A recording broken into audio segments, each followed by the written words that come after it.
ஓலைச்சுவடி இருக்கும் மண்டபத்தின் சாவிய ராஜராஜ சோழன் கேட்கும்போது தீட்சிதர்கள் தராம மறுத்துடுறாங்க. திருஞான சம்பந்தர் அப்பர் இவங்களை கூட்டிட்டு வந்தாதான் தருவேன்னு சொல்றாங்க. ராஜராஜ சோழனுக்கு 1000 வருடங்களுக்கு முன்னால வாழ்ந்தவர்களை எப்படி கூட்டிட்டு வர முடியும்னு யோசித்த ராஜராஜ சோழன் மூவரையும் ஐம்பொன் சிலையால வடித்து கொண்டு வராங்க.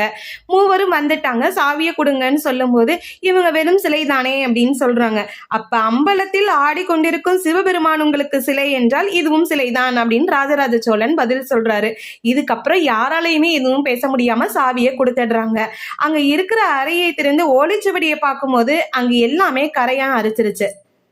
அப்ப அங்க ஒரு அசரீரி கேக்குது. இந்த காலத்துக்கு தேவையானதை மட்டும் வைத்து மற்றவற்றை செல்லரிக்க செய்தோம்னு ஒரு அசரீரி கேட்குது. இதை கேட்டதும் ராஜராஜ சோழனுக்கு மிகவும் மனமகிழ்ந்து போனார். நம்பியாண்டவர் நம்பி துணையோட 11 திருமுறைகளாக அதை தொகுக்கிறாங்க.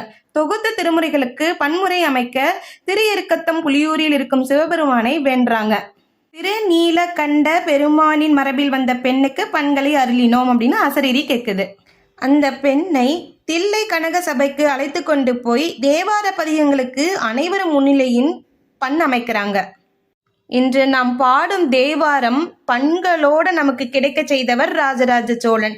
அதனால்தான் அவருக்கு திருமுறை கண்ட ராஜராஜ சோழன் என்ற பெயரும் வந்தது. இந்த திருமுறைகளை கண்டிப்பா நம்ம அனைவரும் தெரிஞ்சுக்கணும், அதை டெய்லி பாடவும் செய்யணும். இதுதான் நம்ம சிவபெருமானுக்கும் ராஜராஜ சோழனுக்கும் செய்யும் நன்றியா இருக்கும். இந்த பிறவியே இறைவனை உணர்வதற்காக மட்டும்தான். ஓலைச்சுவடி இருக்கும் மண்டபத்தின் சாவிய ராஜராஜ சோழன் கேட்கும்போது தீட்சிதர்கள் தராம மறுத்துடுறாங்க.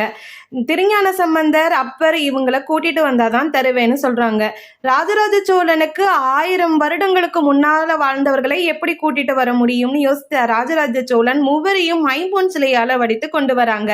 மூவரும் வந்துட்டாங்க, சாவிய கொடுங்கன்னு சொல்லும் போது இவங்க வெறும் சிலை தானே அப்படின்னு சொல்றாங்க.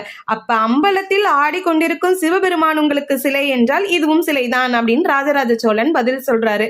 இதுக்கப்புறம் யாராலையுமே எதுவும் பேச முடியாம சாவியை கொடுத்துடுறாங்க. அங்க இருக்கிற அறையை திறந்து ஓலைச்சுவடியை பார்க்கும்போது அங்க எல்லாமே கரையா அரிச்சிருச்சு. அப்ப அங்க ஒரு அசரீரி கேக்குது. இந்த காலத்துக்கு தேவையானதை மட்டும் வைத்து மற்றவற்றை செல்லரிக்க செய்தோம்னு ஒரு அசரீரி கேட்குது.